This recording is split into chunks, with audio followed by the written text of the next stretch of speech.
nongeye kuguha ikaze kuri Rugimbana Talk Sport. Amakuru yacu reka tore mu gihugu cy'Ubutaliyani. Luis Suarez akaba ari kuvugisha amagambo menshi cyane ikipe ya Juventus. Juve rero ikari kuvuga ati abashampiyo bakaze bagomba kuza muri shampiyona yacu. Akaba rero Luis Suarez umunyayirigwe ari ku rutambwe rumwe gusa go kwiyangaje n'ikipe ya Juventus, ariko icyo ategereje nuko ikipe ya Barcelona yamurekura ku buntu, hanyuma ikipe ya Juve igakura ubusatirizi bw'inzozi Cristiano Dybala ndetse na Luis Suarez. Corriere dello Sport yo ikatubwira yuko Juve igomba kubona Suarez ku buntu. Uyu mwataka w'ikipe ya FC Barcelona akaba ashobora kuva mu ikipe ya Barcelona ku buntu akaza mu ikipe ya Juventus. Juve ikaba ari kuyisaba ko yamuhemba miliyoni 10 z'amayero ku mwaka. Ni nako kandi ibya Eden Dzeko rwose Juve ishobora kubigiye kubivamo. Uyu munyayirwe rero akaba ategerejwe iture, hanyuma kandi anaka ikinyamakuru Corriere dello Sport gisoza inkuru kitubwira yuko Leta Zunze za Amerika na Qatar ariho Gonzalo Higuain ashobora kuba agiye kwerekeza. Tugarutse muri La Gazzetta dello Sport ikaba itubwira ko Kolarov agiye kwerekeza mu ikipe ya Inter do Milan.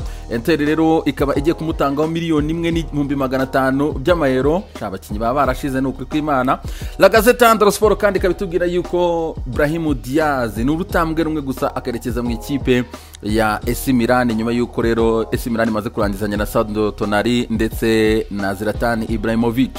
Ari nako kandi ikipe ya Mirase nta kindi igomba gukora ni ugushaka tike ya Champions League umwaka utaha, ibya Europa League yabirambiwe. Ikinyamakuru Tutto Sport cyo cyatubwira ko umuvandimwe ya Gonzalo Higuain yamaze kugira icyo avuga, akaba yamaze gusezera ikipe ya Juventus. Akaba rero El Pipita Gonzalo Higuain agomba kuva muri ikipe ya Bianconeri akagenda. Ni nako kandi ubu tuvugana rero akaba nta kipe afite nkuko twabivugaga mu kanya hejuru, ni muri Leta Zunze za Amerika cyangwa se muri Qatar hagomba kwerekeza, ntago azongera gukina mu gihugu cy'Ubutaliyani. Uyu murumuna rero wa Gonzalo Higuain akaba yashimiye cyane ikipe ya Juventus ndetse anashimira cyane Pirlo. Tutto Sport kandi ikaba itubwira yuko ikipe ya Torino ikaba iri gushaka Lucas Torreira w'ikipe ya Arsenal, na afere yo gukurikirana cyane.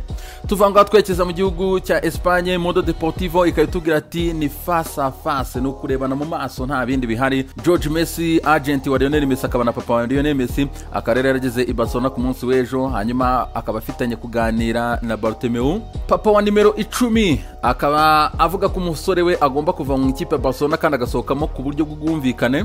Hanyuma kandi Mundo Deportivo ikatubwira ko ku ruhande rw'ikipe ya Barcelona bo ntacyo baganira mu by'ukuri, kuko bo bavuga ko Messi afite kontra, bashaka ahubwo ko bakicara bakaganira ku bijyanye no kongera amasezerano kugera ku gikombe cy'isi cya 2022 muri Qatar. Affaire à suivre. Ikinyamakuru Sport cyo cyatubwira ko Lautaro Martinez yegereje, akaba rero Barcelona ikabitegereje igisubizo mu cyumweru gitaha kiva mu ikipe Inter do Milan ku bijyanye na Lautaro Martinez, hanyuma bakabona gusinyisha uyu musore. Nako kandi ikinyamakuru kitubwira ko George Messi na Bartomeu bafitanye inama ku bijyanye no kureba ko Messi batandukana cyangwa se yakongera amasezerano cyangwa se bamugurisha. Ni nako kandi ikinyamakuru kitubwira yuko Arturo Vidal ategereje iretere imurekura agasohoka mu ikipe ya Barcelona kigira mu gihugu cy'Ubutaliyani amaze kumvikana ikipe Inter do Milan. Ni nako kandi ikinyamakuru Sport kitubwira yuko Giorgio Jadum ikipe ya Liverpool yamaze kumvikana na Barcelona, hanyuma Barcelona ikaba iri kubwira Liverpool kitari burenze miliyoni 20 z'amayero. Ikipe ya Barcelona igiye agasuzuguro basi 20 koko. Ubwo namwe muraza kumbwira muri comment icyo mubitekerezaho. Ikinyamakuru AC cyo cyatubwira ati mugende musohokera icyarimwe. Real Madrid rero ikaba iri kurekura abakinyi bayo. Ceballos agiye gusubira mu ikipe ya Arsenal kumutizamo, nako kandi Brahim Diaz amaze kumvikana n'ikipe ya Mirase nayo agiye kumutizamo. Ni nako kandi James Rodriguez agomba gusohokamo mu buryo bwa burundu akigira mu ikipe ya Everton. Ni nako kandi Sergio Aguero ndetse na Mariano Diaz nabo bagomba gusohokamo mu minsi iza. Ni nako kandi Gareth Bale ngibye biri compliqué, ntago byoroshye cyane kabisa, nta wabikoraho na affaire yo kudakorwaho, bazamureka karangiza amasezerano ye. Ikinyamakuru The Sun cyatubwira yuko Kawoka mu by'ukuri yicuza, akavuga ati nabaye intangarugero mbi, gusa ariko ikiza cya Kawoka akaba yaraje gusaba imbabazi. Ni nyuma yuko rero uyu musore mu gihe twari turi muri total lockdown akaba yaraje kuba akora umunsi mukuru, yica amabwiriza yose kabisa yo kurwanya coronavirus COVID-19. Akaba rero yarasabye imbabazi umutoza Guy Southgate, anasaba umutoza Pep Guardiola imbabazi na Manchester City, hanyuma akavuga ati nabaye intangarugero mbi kabisa. Nizere ko nawe uri kureba inkuru aka kanya utagomba kuba intangarugero mbi umuntu ntaho ngaho guhererana imbere y'abantu na za COVID. C'est quoi, ugomba kwirinda abantu. Tukiri ku kinyamakuru The Sun cyatubwira yuko Manchester United itarava kuri deal ya Jadon Sancho. Akaba rero Sancho United yamaze kumubwira ati brother gerageza nawe ukinemo imbaraga kweri, gira icyo ukora, we turagushaka ugasinzira gusa, bayibwiye ati gire pushinga nibwo turi bukugure. United rero ikaba iri gutanga miliyoni 70 zikaba zizazamuka zikagera kuri miliyoni 110 mu gihe ikipe ya Dortmund ivuga ati muvuge muvuye aho mwishyura 108 tugendane gahunda birangira ibintu byose. Affaire à suivre. Ikimakuru de Sande kandi cyatubwira kuri Ronald Koeman mu byukuri akamaze kubwira ikipe ya Barcelona ati nimba adashaka kumanga hamugurisha umukinnyi we akaba asa nkaho yabirambiwe bya Lionel Messi. Ikimakuru de Sande kandi cyatubwira ko ikipe ya Everton yamaze kumvikana na Real Madrid kuri James Rodriguez miliyoni 22,300 by'amapound, hanyuma kandi uyu musore akagomba gusinya imyaka 3 mu ikipe ya EVE. Ikimakuru de Sande kandi cyatubwira ko Scott Parker akaba agiye kongera amasezerano n'ikipe ya Fulham ariko ngo ntago azakora amakosa nk'ayakozwe n'ikipe ya Fulham mu mwaka ushize imanuka, akaba rero yarashoye za miliyoni 100 mu by'ukuri gura abakinnyi benshi ziragwirirana irende n'amanuka, akaba inga atazakora amakosa. Rero Scott Parker akaba agomba gusinya imyaka 3 mu ikipe ya Fulham. Ikimakuru de Sun kandi cyagarutse kuri Gabriel Magalhaes, uyu musore akaba yarasinye ngo umwe mu mpamvu zatumye sinya ikipe ya Arsenal n'abafana ba Arsenal mu by'ukuri bamwandikiye ku ma social media. Uyu musore wakoze n'agashya kare mu kinyi wa mbere ku isi ukorewa announcement kuri live Facebook. Gabriel Magalhaes kandi akaba avuga ko Edu yamufashije nawe kuza muri ikipe ya Arsenal, nabanye ba David Luiz n'abandi bamwishimiye cyane. Ikimakuru de Sun cyatubwira ko Tottenham Hotspur igiye kugurisha uyu nguyu club record kabisa, bamuguze miliyoni 65 z'amapound nk'icyo Ikimakuru de Sun kibivuga, akaba rero Mourinho agiye kumugurisha.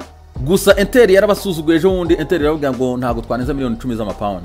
Mu gihe kandi ikimakuru gikomeza kitubwira ko Sergio Aurier nawe agomba kugurishwa n'ikipe ya Tottenham Hotspur, nako kandi bagiye gukubura banakuramo Yohan Foyth uri gushakira cyane ikipe ya Leeds. Ikimakuru de Sun kandi kigasoza inkuru kitubwira yuko Spurs iri gushaka rutayizamu Darwin Nunez w'ikipe ya Almeria, ni nako kandi bari no gushaka Joshua King w'ikipe ya AFC Bournemouth. Baza rero biyongera abangaba kuri Joe Hart bagoze Mando Hart ndetse na Pierre-Emile Hosberg bamaze gusinyisha abasore batatu Tottenham Hotspur. The Mail nayo kaza yunga muri inkuru ivuga ko Tottenham Hotspur igiye gutanga Ndombele yaguze miliyoni 54 z'amapound. Ibinyamakuru nabyo biba byandika amafaranga atandukanye bikaducanga.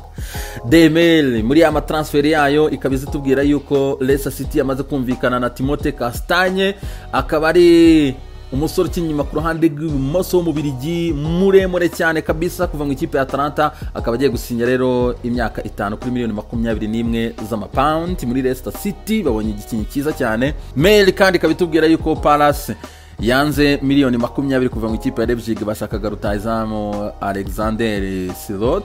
Nako kandi Mail itubwira yuko Graham Ray yamaze gutizwa umwaka umwe mu ikipe ya Watford aza gusimbura Troy Deeney ushobora kujya muri West Brom cyangwa se muri Tottenham Hotspur. Ikimakuru de Mail kandi cyatubwira yuko ikipe ya Paris Saint-Germain gushaka Hector Bellerin miliyoni 30 z'amapound nizo ikipe ya Paris Saint-Germain gutanga. Arsenal ntifuza gutandukana na Hector Bellerin, na affaire yo gukurikirana cyane. Ikinyamakuru L'Equipe mu gihugu cy'Ubufaransa cyo cyatubwira yuko ikipe ya Rennes iri gushaka umuzamu w'ikipe ya Paris Saint-Germain Alphonse Areola kugira ngo aze kubasimburira Edouard Mendy ugiye kujya mu ikipe ya The Blues Chelsea. Nako kandi ikinyamakuru L'Equipe kitubwira yuko Di Maria na Paredes bongera gukorerwa indi test ya kabiri ya coronavirus COVID-19 bakareba yuko batanduye nyuma yo kwikekwaho ko baba baranduye. Nako kandi Herrera ndetse na Marouane Cardi nabo bakaba bakiri izore baracyari mu kato. Les amis, mugire umunsi mwiza cyane, Imana ibanire kandi mukomeze kwirinda coronavirus COVID-19. Les amis, mureka kugora polisi yacu, mureka kuduha akazi kabisa.